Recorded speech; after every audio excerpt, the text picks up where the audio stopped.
கண்ணா good morning. நான் உங்கள் maths teacher பேசுகிறேன். கண்ணா என்ன பண்ணுறீங்க? எல்லாம் நல்லா படிக்கிறீங்களா தங்கம்?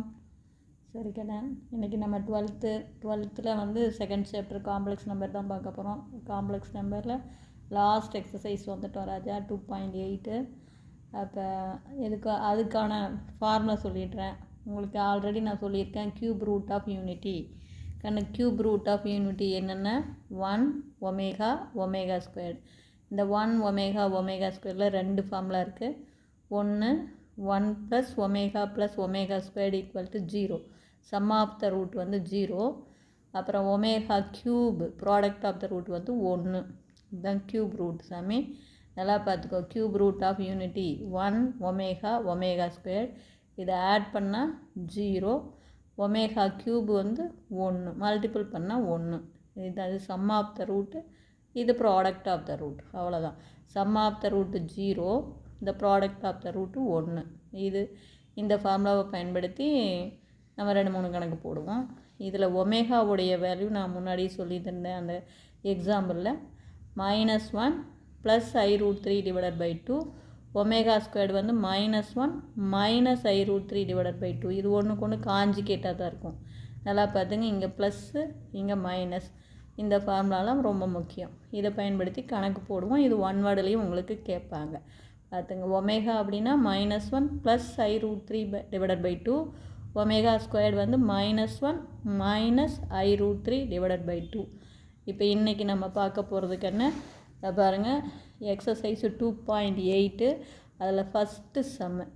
ஒமேகா ஈஸியாக cube root of unity so that a plus b omega plus c omega squared divided by b plus c omega plus a omega square plus a plus b omega plus c omega squared divided by c plus a omega plus b omega squared equal to -1 நம்ம prove பண்ணணும்.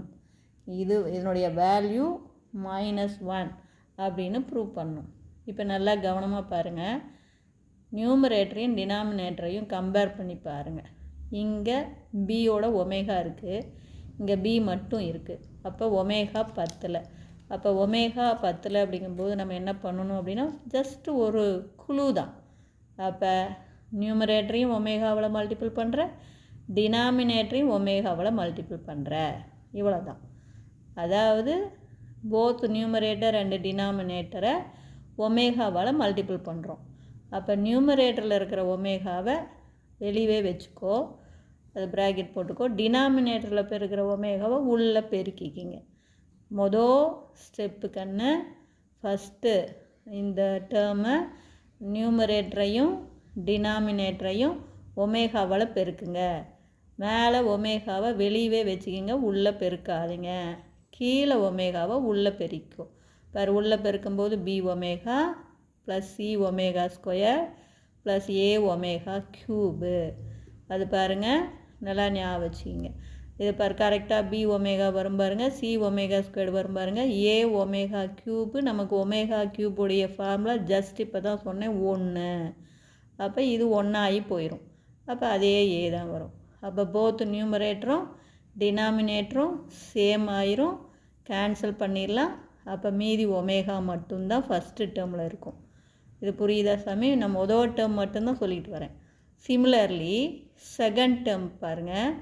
நியூமரேட்டரையும் டினாமினேட்டரையும் compare பண்ணி பாருங்கள். இங்கே பாருங்கள், இங்கே a இருக்குது, இங்கே a omega இருக்குது. அப்போ நீ நினைக்கலாம், அப்போ ஒமேகாவால் பிரிக்கலாமா அப்படின்னு. இல்லை, அதாவது இங்கே a மட்டும்தான் இருக்குது. அப்போ தேர்ஃபோர் என்ன பண்ணணும்? ஒமேகா ஸ்கொயர்டால் பெருக்கினா தான் இங்கே ஒமேகா க்யூப் ஆகும். அப்போ a மட்டும் கிடைக்கும். இல்லைன்னா சியை கம்பேர் பண்ணிப்பார். இங்கே சி ஒமேகா ஸ்கொயர், இங்கே சி மட்டும் தனியாக இருக்குது, இந்த சியோட ஒமேகா ஸ்கொயர் இருக்குது. அப்போ இந்த செகண்ட் ஸ்டெப் என்ன பண்ணணும்? இந்த செகண்ட் டேர்மை நியூமரேட்டரையும் டினாமினேட்டரையும் ஒமேகா ஸ்கொயர்டால் பெருக்கிறோம். நியூமரேட்டரையும் ஒமேகா ஸ்கொயர்டால் பெருக்கணும், டினாமினேட்டரையும் ஒமேகா ஸ்கொயர்டால் பெருக்கணும். அப்போ நியூமரேட்டரை பெருக்கிற ஒமேகா ஸ்கொயர்டு வெளியில் அப்படியே வச்சுக்கிங்க. உள்ளே கொண்டு போகாதீங்க, உள்ளே கொண்டு போய் பெருக்காதீங்க. ஆனால் டினாமினேட்டரில் நம்ம மல்டிபிள் பண்ணுற ஒமேகா ஸ்கொயர்டை உள்ளே கொண்டு போய் மல்டிபிள் பண்ணலாம். அப்போ சியை பெருக்குனா C omega square plus A omega cube omega ஸ்கொயரில் பெருக்கிறோம் இல்லையா ப்ளஸ் பி ஒமேகா பவர் 4. இப்போ புரியுதா? அப்போ இப்போ பாருங்கள் C omega squared A omega cube 1 ஆகி போயிடும். அப்போ ஏ மட்டும் கிடைக்கும். ப்ளஸ் பி ஒமேகா பவர் 4ல் ஒமேகா க்யூபு 1 ஆகிடுச்சுன்னா மீதி ஒமேகா இருக்கும். பாருங்கள் omega cube 1 omega power 4 omega cube into ஒமேகான்னு எழுதலாம். இது 1 ஆயிரும். அப்போ மீதி ஒமேகா. அப்போ மேலே நியூமரேட்டரும் டினாமினேட்டரும் சேமாக வரும், கேன்சல் ஆயிரும். அப்போ முதல் டேர்மில் ஒமேகா இருக்கும் ப்ளஸ் ரெண்டாவது டேர்மில் ஒமேகா ஸ்கொயர்டு இருக்கும். அப்போ omega plus omega squared equal to -1. நமக்கு தெரியும் formula 1 + omega plus omega squared equal to 0. Sum of the root 0ன்னு தெரியும் இல்லையா? இப்போ ஒமேகா ஸ்கொயர்டு மட்டும் இங்கே வச்சிங்க +1 அந்தாண்ட போச்சுன்னா -1. அவ்வளோதான். ஜஸ்ட்டு ஒரே ஒரு க்ளூ தாங்கன்னு கான்செப்ட்டு. ஃபஸ்ட்டு டேர்ம் என்ன பண்ணணும்?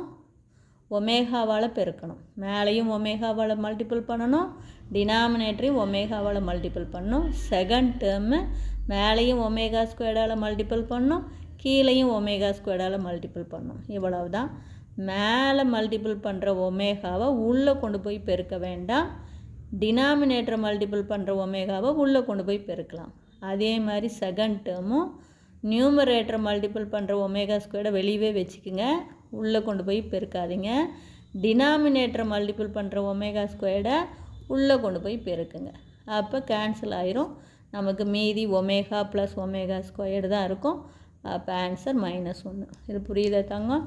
இதில் ஏதாச்சும் டவுட்டாக இருந்ததுன்னா கேளுங்க. தேங்க்யூ. அடுத்த கணக்கு பார்க்கலாம் அப்புறம். தேங்க்யூ.